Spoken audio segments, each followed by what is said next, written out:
he obviously wants somebody that's attractive, tries to be the sluttiest version of herself for him. But when they step outside, she carries herself like a lady. I want to hear from different voices. I don't want to just hear from people that agree with me. We're about to dive into some even deeper topics. Ask a Brother Podcast. Ask a Brother Podcast. Welcome to another episode of Ask a Brother Podcast. I'm your host, Jeff St. James. You know, the revolution is going to be because of us.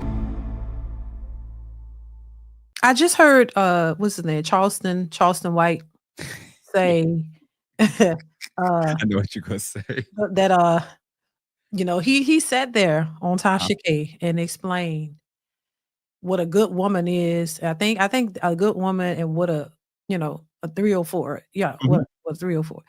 But then she asked, so which one would you prefer? He gave a good example or whatever of what a good woman is versus a hoe, basically. Yeah. And then she turned around and asked him, well, which one would you prefer? Oh, the hoe. I want the hoe. So my question is, do you think most men really prefer that type of woman versus what is considered a good woman? They just don't know how to navigate that.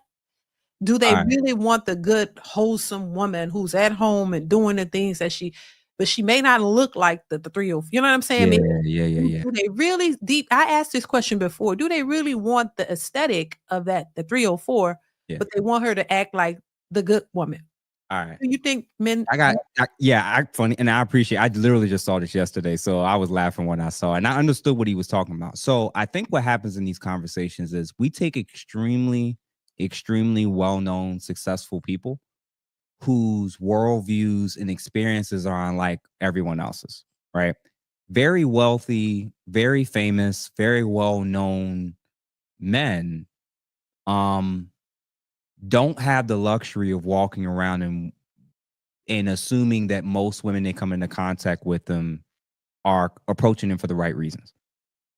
You're wealthy, you're rich, you're famous. What comes with you is clout, notoriety, access to a whole host of a lifestyle that the average man can't offer. So the Cam Newtons of the world, the Nick Cannons of the world, Charleston Whites of the world, they're just never going to be models of what the average man or most men are going to ever live through or experience. So they're always looking at things. I think Mario just was interviewed about this. These guys are what's his name? Shannon Sharpe. These individuals, they're signing multi-million-dollar deals for some of this stuff. Like their view on women and even in terms of marriage and long-term commitment is just never going to be what is the case for the majority of us, right? So that I always view famous, well-known people and put them in their own separate. First of all, they mess with a lot of the same women. Yeah. They like that. That's a whole different echo chamber to me. With what he said specifically, I think he's half right. What men actually want, majority of men, is they want the woman who is dressed who can carry herself well, who can dress in a way that can still accentuate her form, but is not overly revealing, is beautiful, carries herself well, and acts like the stripper behind the scenes. Lady in the street, freak in the bed. Okay, yeah. Every man wants that.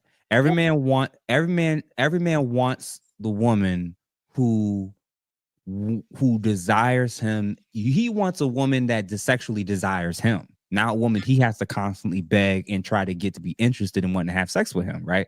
So he obviously wants somebody that's attractive, maintains her physique, doesn't weaponize sex, and tries to be the sluttiest, nastiest version of herself for him. But when they step outside, she carries herself like a lady. Is that hard for men to get?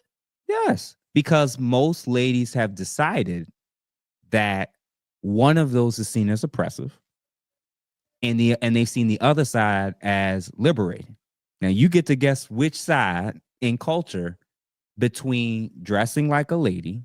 That's oppressive to them. Yeah, it's oppressive.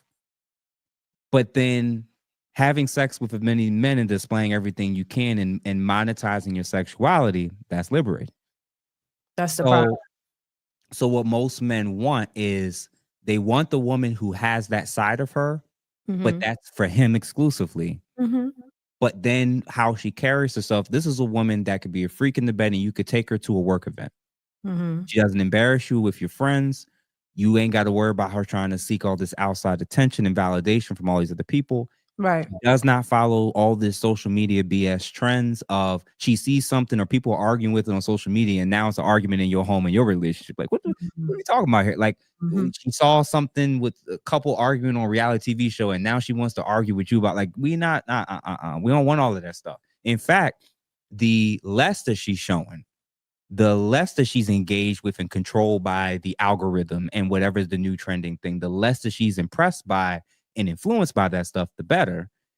Because now she's prioritizing being a good partner, a good girlfriend, a good wife, a good mother, and not so much trying to live this quote unquote social media reality TV lifestyle. So that's what men want. Men don't mind and would prefer and love the idea of her being a freak with them. They don't want her to be advertising that in mass. There's some men that's totally comfortable with it. I think they're rare and anomaly. I think they're compensating for other things. But the men that have self-respect don't want to share their women with other people.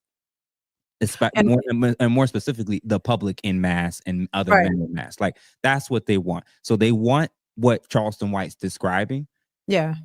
But they want that for themselves. They don't want that in mass. Most men are not comfortable or wanting the community property. Like, we don't. It's this whole thing of, like, when I was in high school, and this is something that I'm in high school. This is 2005, 2006, right? And I remember there was this girl that she was real pretty. Bad. Like, I'm like, oh my God, like, I'm like, I'm doing pretty well, right? We talking, we starting to, we hanging out, whatever. And one of my close friends is like, yo, bro, she was giving head to so and so. At that point, I couldn't look at her the same way. Right. And no one had to teach me that. Right. No one had to train me. No one had to anything. No one even shamed me about it, because only him and I had the conversation. And it wasn't even on some whole, bro, your girl was giving head. Like, he even said, he's like, yo, just giving you a heads up, just so you know. And my entire physiology changed when I saw her after that. Right. I just didn't desire her anymore. I wasn't attracted to her anymore, because she was doing something with somebody I knew and was cool with in the very same school we was going with. I was no longer attracted anymore. So there is a biological hardwiring thing that I think is inside of all of us, especially as men, where overwhelmingly we're extremely territorial. We do like sex and want sex, but we don't want that to be all that she's known for when we have to be out in public with her. That's what men in mass, I think, in general, tend to want. Does that make sense? Yes. That makes great. I've heard it before. That makes perfectly good sense to me.